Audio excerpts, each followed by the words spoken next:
Hello, this is Jon Roetman from RacersEdgeBooks.com. Welcome to part 4 of 7 on how to scale your race car. In the first 3 sections, we went over consistency, we went over leveling your scale pads, and we also went over the pre-scaling your race car. We're finally to the point where we can start to scale the race car. Alright? From this point on, we're going to assume that everything's checked, your scale pads are level, and you're ready to roll your car onto them, okay?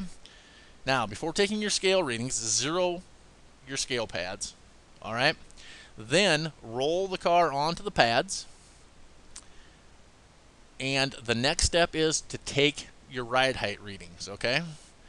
You need to take ride heights and set them first according to your manufacturer's recommended settings. Okay.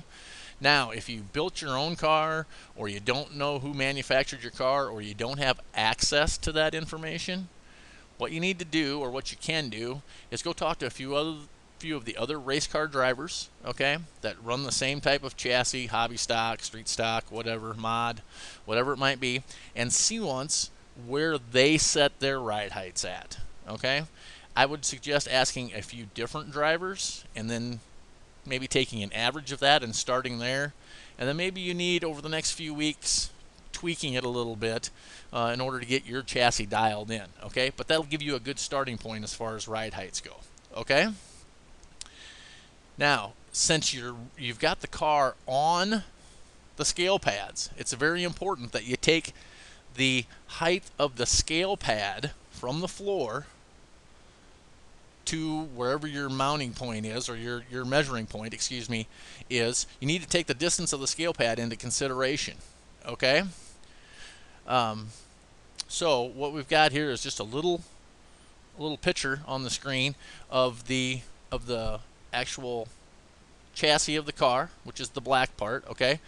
The red represents your ride height, and the blue represents the height of the scale pad, okay? So you need to take the red, whatever the recommended chassis setting is, or whatever you're going to put onto it, and add your scale height into it. All right, because if you don't do that, you're going to have your ride heights are going to be off once you roll the car off of the scale pad. All right, so you need to do that first.